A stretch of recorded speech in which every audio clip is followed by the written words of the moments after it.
कहानी की शुरुआत में हमें बताया जाता है कि कई सौ साल पहले इंसान और ट्रोल्स एक साथ शांति से रहते थे। फिर धीरे धीरे यूरोप में ईसाई धर्म फैल गया और अब पुराने तरीकों से लोग मुंह मोड़ने लगे। नॉर्वे के राजा ओलोफ ने अपने सिपाहियों को हुक्म दिया कि ट्रोल्स को गुफाओं से बाहर निकाल कर धूप में ले आओ, और सूरज की यूवी लाइट ने उन सबको पत्थर का बना दिया। सैनिकों ने पूरे देश में ट्रोल्स को ढूंढकर मार डाला और आखिर में ट्रोल्स ईसाई धर्म से जुड़ी हुई हर चीज से डरने लगे। इस पूरे देश में फैले हुए शिकार के बाद पूरी दुनिया में एक भी ट्रोल नजर नहीं आया। ये कहानी एक छोटी लड़की को उसके पापा रात के वक्त सुना रहे थे। वो लड़की बड़ी होकर साइंटिस्ट बनी और उसने ट्रोल्स के बारे में छानबीन करना शुरू कर दिया। अब कहानी लगभग 30 साल बाद गई, जहां पहाड़ों के बीच बने हुए कैबिन में एक अजीब सा आदमी आया। वो कैबिन में घुसकर इधर उधर देख ही रहा था कि तभी नोरा ने अचानक उस पर हमला कर दिया और अब चाकू से हमला करने ही वाली थी कि तभी उसने देखा कि ये तो उसका कलीग आंद्रेयस है। उसे देखकर वो रुक गई। आंद्रेयस ने देखा कि टेबल पर बहुत सारी पुरानी किताबें रखी हैं। उसने पूछा कि नोरा किस चीज पर रिसर्च कर रही है, लेकिन नोरा ने कुछ भी बताने से मना कर दिया। आंद्रेयस उससे मदद मांगने आया है क्योंकि 3 साल पहले नोरा के दिमाग की वजह से ही आर्मी एक बहुत बड़े ट्रोल को पहाड़ों में ढूंढकर हरा पाई थी। नोरा देश के ट्रोल कमीशन का भी हिस्सा थी, पर जब उसे लगा कि नई सरकार भी पिछली जितनी ही करप्ट है तो उसने नौकरी छोड़ दी। नोरा की चीजों में आंद्रेयस को अपनी लिखी हुई एक किताब भी मिली। नोरा ने उसका शुक्रिया अदा किया क्योंकि उसने ये किताब नोरा के पापा को डेडिकेट की थी, जो पिछले ट्रोल हमले में मर गए थे। आंद्रेयस ने कहा कि एक बार मेरे साथ चलो, मैं तुम्हें ऐसी चीज दिखाऊंगा कि तुम बौखला जाओगी। ये सुनकर नोरा साथ चलने को तैयार हो गई।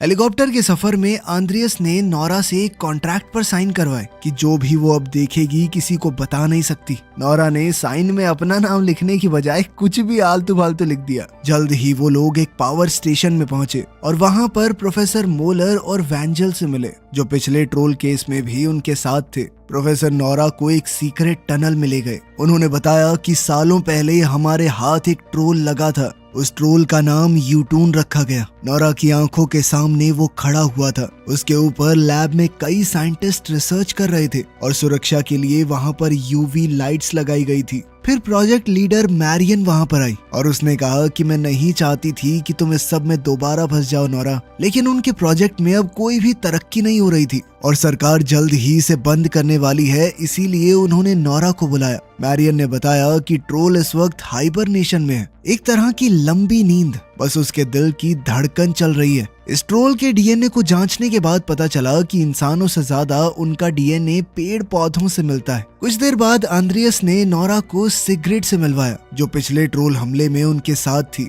बाद में आंद्रेयस और उसने शादी कर ली और सिगरेट अब प्रेग्नेंट भी है। उस कमरे में ट्रोल्स पर लिखी हुई सभी किताबें मौजूद थी। इसमें राजा का वो आदेश भी शामिल था जिसमें उसने ट्रोल्स को मारने का हुक्म दिया था। इस कागज का एक हिस्सा गायब है, पर ऐसा साफ लग रहा था कि कानून के हिसाब से ट्रोल्स को देश से निकाल दिया गया था। सब लोगों को लग रहा था कि नॉर्वे में जरूर बहुत सारे ट्रोल्स छुपकर जिंदा हैं, इसीलिए उन्हें नोरा की मदद चाहिए होगी। तभी नोरा ने कहा कि वो बाथरूम जा रही है, पर असल में वो छुपकर यूटून वाले कमरे में चली गई। वो जल्दी से लिफ्ट पर चढ़ी और सबसे ऊपर पहुंची। उसने ट्रोल की नाक को हल्के से छुआ और एक गाना गुनगुनाने लगी। पहले तो कुछ भी नहीं हुआ, लेकिन अचानक से कंप्यूटर में दिल की धड़कन बदलने लगी। जैसे ही नोरा लिफ्ट से जाने लगी, यूटून जाग गया और उसकी तरफ देखा। बाकी सब लोग भी दौड़कर कमरे में आ गए। ट्रोल के हाथों को बहुत सारी चेनों से बांधा गया था, जिन्हें अब वो तोड़ने लगा। मोलर ने गार्ड्स को यूवी लाइट्स ऑन करने का ऑर्डर दिया, लेकिन मैरियन उस ट्रोल को मरने नहीं देना चाहती थी।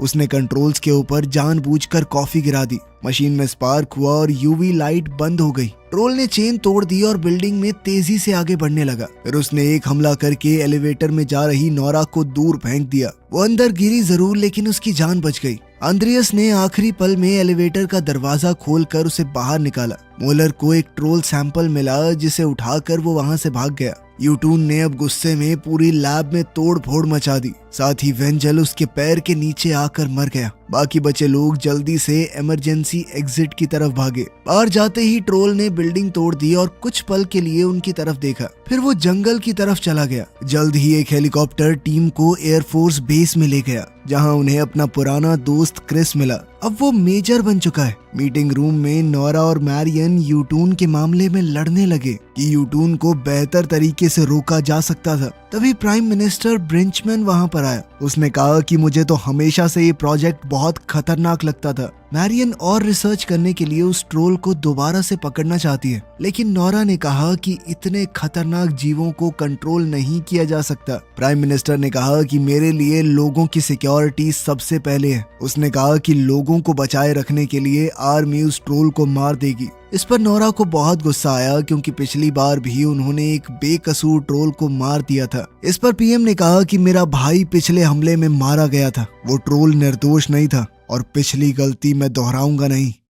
मीटिंग के बाद आंद्रियस ने देखा कि नोरा के हाथ में एक ट्रोल स्टोन का टुकड़ा है, जो कि 3 साल पहले हमला करने वाले ट्रोल का एक हिस्सा है। नोरा इसे अपनी गलती के तौर पर पास रखती है। इस पर आंद्रियस ने कहा कि गलती किसी से भी हो सकती है, मैंने भी की थी, लेकिन गलतियों से सीख कर ही हम बेहतर बनते हैं। नोरा को आंद्रियस की बात अच्छी लगी। वो उसे खींचकर क्रिस के वॉर रूम में ले गई। क्रिस ने मीटिंग में अटैक करने का प्लान बनाया कि कैसे वो ट्रोल पर हमला करेंगे। नोरा ने कहा कि मैं भी उस मिशन पर चलूंगी, लेकिन क्रिस ने मना कर दिया। पर जब नोरा ने याद दिलाया कि मेरे पिता पिछले ट्रोल हमले में मारे गए थे, मैं उनके लिए जाना चाहती हूँ, तो क्रिस थोड़ा इमोशनल होकर मान गया। मैरियन भी हेलीकॉप्टर में उनके साथ गई। आर्मी ने चॉपर्स के ऊपर यूवी लाइट्स लगाई थी ताकि वो ट्रोल को खत्म कर सके। तभी हम एक स्की रिजॉर्ट को देखते हैं, जहां लोग डांस और दारू पार्टी में बिजी थे। अचानक से जमीन हिलने लगी, डिस्को बॉल नीचे गिर गया। लोग हंस रहे थे, वीडियोस बना रहे थे, लेकिन तभी यूटून ने छत तोड़ दी और वहां से अंदर झांका। उसकी गरज से लोग बहुत ज्यादा डर गए और भगदड़ मच गई। नीचे गिरकर कई लोग जख्मी होने लगे। अचानक से बिल्डिंग टूटने लगी। ट्रोल ने हाथ अंदर डालकर लोगों को पकड़ पकड़ कर खा लिया। जल्द ही वहां पर हेलीकॉप्टर्स आ गए और यूवी लाइट्स चलाई। यूवी लाइट से ट्रोल के शरीर पर जलने के निशान पड़ने लगे। 2 बार हमले कामयाब हुए, पर फिर यूटून ने एक बड़ा सा इलेक्ट्रिक पोल उछालकर हेलीकॉप्टर पर पटक दिया। क्रिस ने रेडियो से अपने साथी पायलट का हाल जानना चाहा। पायलट ने मरने से पहले कहा कि सर, मुझे गर्व है आपके साथ काम करने का। और फिर अगले ही पल उसका हेलीकॉप्टर क्रैश हो गया। उसमें मौजूद सब लोग मर गए। क्रिस का एक बहुत ही अजीज दोस्त मारा गया था। वो गुस्से में ट्रोल पर सीधा हमला करने गया, लेकिन उसका हेलीकॉप्टर भी पूरी तरह ठीक नहीं था। नोरा ने उसे मना किया कि ये बेवकूफी ना करे। क्रिस अपने दुश्मन को घूरता रहा और यूटून वहां से चला गया। इसके बाद क्रिस क्रैश साइट पर गया और अपने दोस्त के लिए कुछ शब्द कहे। आर्यन को यकीन नहीं हुआ कि ट्रोल्स इतने निर्दयी हो सकते हैं, लेकिन नोरा ने कहा कि पिछला ट्रोल ऐसा नहीं था। वो बेचारा सिर्फ अपने घर जाना चाहता था। नोरा ने सोचा कि ट्रोल ने ऐसा इसलिए किया होगा क्योंकि इंसान उनके साथ हमेशा से बुरा व्यवहार करते आए हैं। आंद्रियस ने पूछा कि क्या वो यूटून से बात कर सकते हैं, जिस पर नोरा ने कहा कि मैं किसी ऐसे शख्स को जानती हूँ जो मदद कर सकता है। इसके बाद हम एक आदमी को देखते हैं जिसका घर पिछले हमले में टूट गया था। उसने आखिरकार अपने घर को पूरी तरह से ठीक कर लिया था। अचानक टेबल हिला और उसका कुत्ता जोर जोर से भौंकने लगा। थोड़ी देर में यूटून वहां आया और घर पर पैर रखकर उसे फिर से तोड़ दिया। उधर नोरा और उसके दोस्त एक रेस्ट्रिक्टेड मिलिट्री एरिया में पहुंच गए। एक टूटी हुई फेंस का इस्तेमाल करके वो अंदर गए। जल्द ही वो एक गुफा में पहुंचे, जहां आंद्रियस ने दीवार पर कुछ चिपचिपा सा देखा। नोरा ने बताया कि ये एक जाल था। इसका इस्तेमाल ट्रोल किंग को मारने के लिए किया गया था। इंसानों ने उसके बच्चे को उठा लिया और यहीं पर छुपा दिया ताकि ट्रोल किंग नीचे गिरे और मर जाए। गुफा की दीवारों पर क्रिश्चियन सिंबल बनाए गए थे ताकि ज्यादा नुकसान हो। नोरा ने बताया कि ट्रोल किंग इस जाल से बच गया था। यह वही ट्रोल था जिससे उन्होंने 3 साल पहले लड़ाई की थी। जब वो सभी उस बहुत बड़े खड्डे के पास पहुंचे तो नोरा ने ट्रोल किंग के स्टोन को जमीन पर टैप किया। उसने सबसे कहा कि चौंकना मत। तभी एक ट्रोल उनके सामने आया।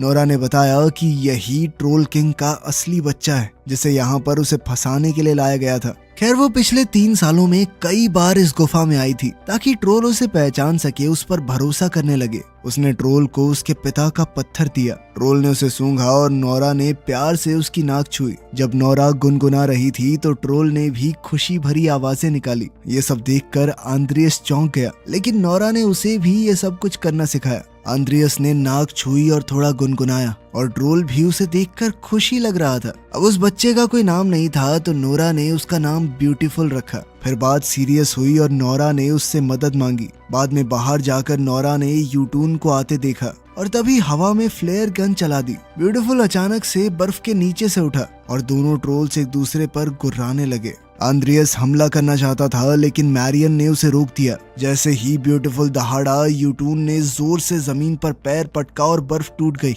नोरा पूरी ताकत से बचकर भागी लेकिन गिर पड़ी और क्रिस ने उसे उठाया, लेकिन ब्यूटीफुल समय रहते भाग नहीं पाया और बर्फ टूटने की वजह से वो बेहद ठंडे पानी में चला गया। कुछ सेकंडों तक वो ऊपर रहने की कोशिश करता रहा लेकिन आखिरकार डूब गया। उसके बाद यूटून ग्रुप की तरफ बढ़ा, इसीलिए सब हेलीकॉप्टर की तरफ भागे। जब हेलीकॉप्टर ने उड़ान भरी तो यूटून ने उन्हें गिराने की कोशिश की, लेकिन खुशकिस्मती से वो बचकर भाग गए। अपने दोस्त को यूं मरते हुए देखकर नोरा टूट गई। वो लगातार उस जगह को देखती रही जहां पर ब्यूटीफुल डूबा था।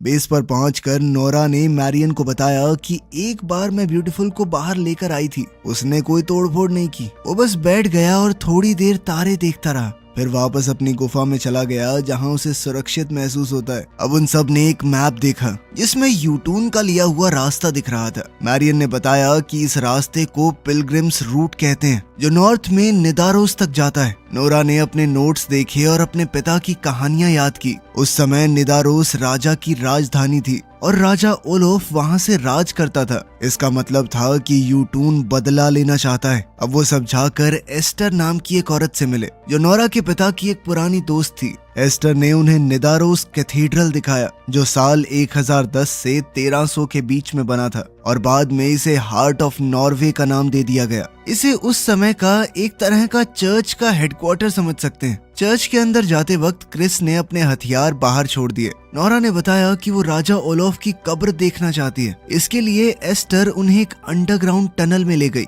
एस्टर ने कहा कि मैं हमेशा से सोचती हूँ कि चर्च ने राजा ओलोफ को क्यों मरवाया होगा, जबकि वो तो उनके लिए इतना जरूरी था। शायद उनके बीच में किसी बात पर झगड़ा हुआ होगा। जल्द ही वो एक खाली कमरे में पहुंचे। एस्टर ने बताया कि लोग सालों से कब्र को ढूंढ रहे हैं लेकिन कुछ नहीं मिला। मैरियन ने दीवार पर वही निशान देखा जो गुफा में था। ये देखकर उन लोगों ने वहां पर छानबीन शुरू कर दी। उन्हें दीवार पर ओलोफ की एक पेंटिंग मिली। जब आंद्रियस ने उसे छुआ तो एक छोटा सा टुकड़ा गिरा और ओलोफ के पेट में एक छेद दिखाई दिया। एस्टर को याद आया कि मरने से पहले आखिरी लड़ाई में ओलोफ के पेट, टांग और गर्दन में चोट लगी थी। उसने उन जगहों को छुआ तो दीवार के टुकड़े गिरने लगे जहां छेद बने हुए थे। नोरा ने उन सभी होल्स के अंदर टॉर्चेस डाली और उन्हें घुमाना शुरू कर दिया। दीवार के अंदर से कुछ हिलने की आवाजें आने लगी। जब तीनों टॉर्चेस पूरी तरह घूम गई तो एक दरवाजा खुला, जिसे आंद्रियस ने पूरा खोल दिया। सब लोग अंदर गए और पानी के बीच में राजा का मकबरा देखा। नोरा कब्र को खोलना चाहती थी, लेकिन एस्टर ने कहा कि ऐसा करना राजा का अपमान होगा। लेकिन नोरा ने कहा कि सबसे फर्क नहीं पड़ता, अभी इमरजेंसी है। उन दोनों ने मिलकर वो भारी भरकम ढक्कन हटाया। अंदर ओलोफ का कंकाल पड़ा था, जिसके हाथ में एक सिल्वर तलवार थी। तलवार में जंग तो नहीं लगा था, लेकिन चांदी की होने की वजह से वो लड़ाई में काम तो नहीं आती होगी। ओलोफ की जेब में उसके दिए हुए ऑर्डर का बचा हुआ टुकड़ा मिला। सब लोग बाहर निकले और उस पेपर की फोटो सिग्रिड को भेजी। इंस्टीट्यूट में सिग्रिड ने उसे दूसरे हिस्से के साथ जोड़ दिया। अब जाकर वो पूरा ऑर्डर पढ़ पाए। पता चला कि ओलोफ तो ट्रोल्स को देश से निकालने के खिलाफ था। चर्च ने उसे मार दिया ताकि वो ट्रोल्स को मारने का काम जारी रख सके, जिसका मतलब था कि यूटून ओलोफ से बदला नहीं चाहता, वो पूरी इंसानी प्रजाति से बदला चाहता है।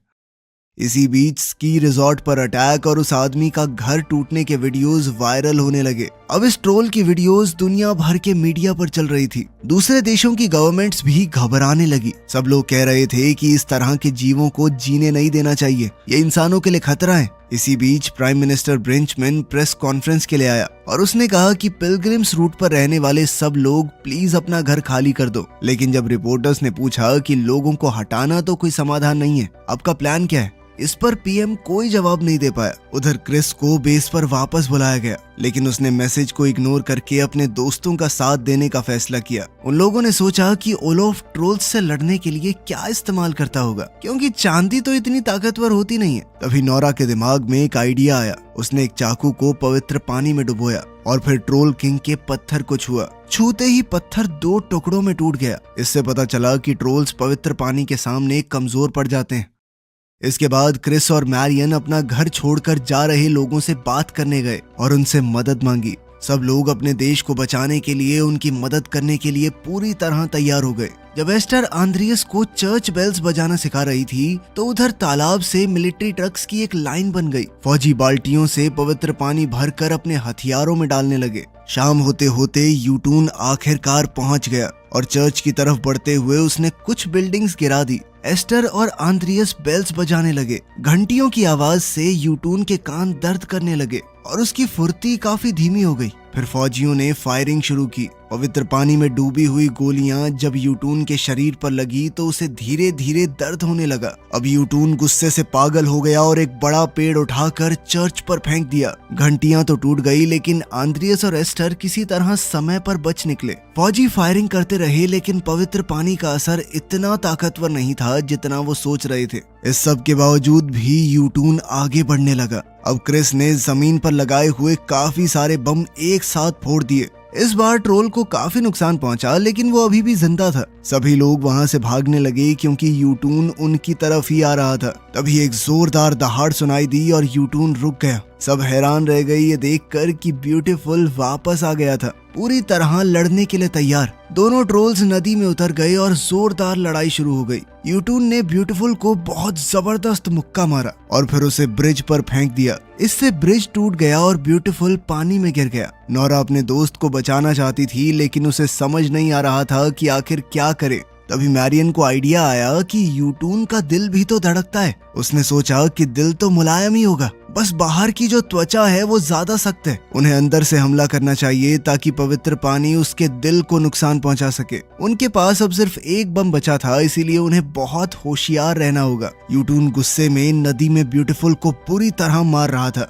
वो आसपास की चीजें तोड़कर उन्हें हथियार की तरह इस्तेमाल कर रहा था। अब क्रिस और आंद्रियस चॉपर में चढ़ गए। नोरा और मैरियन आगे भागकर यूटून पर फायरिंग करने लगे। इससे ज्यादा कुछ नुकसान तो नहीं हुआ लेकिन यूटून का ध्यान थोड़ा भटक गया। ब्यूटीफुल अभी भी पानी में ही था, यूटून के पैर के नीचे दबा हुआ। क्रिस ने हेलीकॉप्टर घुमाया ताकि ट्रोल के आसपास घुमाया जा सके, लेकिन तभी अचानक से बम फिसलकर बाहर आने लगा। आंद्रियस ने आखिरी मौके पर बम जैसे तैसे पकड़ लिया लेकिन उसे एक्टिवेट करने का रिमोट नीचे गिरकर टूट गया। अब बॉम्ब ब्लास्ट करने का सिर्फ एक तरीका बचा है, ग्रेनेड। लेकिन किसी को बम के साथ नीचे जाना पड़ेगा। इतना सुनते ही आंद्रियस समझ गया कि उसे क्या करना है। उसने सिग्रिड को कॉल किया और आखिरी बार अलविदा कहा, लेकिन कॉल पूरी होने से पहले ही कनेक्शन कट गया। उसी वक्त ब्यूटीफुल बेहोश हो गया और वहीं नोरा और मैरियन के पास गोलियां खत्म हो गई। मैरियन तो भाग गई लेकिन नोरा ने हार नहीं मानी। तब हेलीकॉप्टर यूटून के सर के ऊपर पहुंच गया। आंद्रियस ने ग्रेनेड और बम के साथ हेलीकॉप्टर से छलांग लगाई। यूटून ने उसे और बम दोनों को निगल लिया। जल्द ही ग्रेनेड फट गया और होली वाटर यूटून के पूरे शरीर में फैल गया। उसकी सख्त चमड़ी भी जलने लगी और दर्द से वो बहुत कमजोर हो गया। इसी मौके का फायदा उठाकर ब्यूटीफुल उठ खड़ा हुआ। उसने पूरा जोर लगाकर यूटून के सीने में हाथ डाला और उसका दिल निकाल लिया। दिल निकलते ही यूटून का शरीर नदी में गिर पड़ा और धीरे धीरे खत्म हो गया। कुछ समय बाद चर्च को ठीक करने का काम शुरू हो गया। एस्टर ने एक एग्जीबिशन ओपन किया जहां ओलोफ की असली कहानी दुनिया को बताई गई। सिग्रिड ने एक प्यारे से बच्चे को जन्म दिया और क्रिस उसके साथ खूब खेलता। ब्यूटीफुल को देश की रक्षा करने के लिए पहाड़ों में खुलेआम रहने की इजाजत मिल गई। वो अक्सर नोरा से मिलने उसके कैबिन के पास भी आता। अगर तुमने इस मूवी का पिछला पार्ट नहीं देखा तो इस वीडियो को देख सकते हो। मिलते हैं अगली वीडियो में।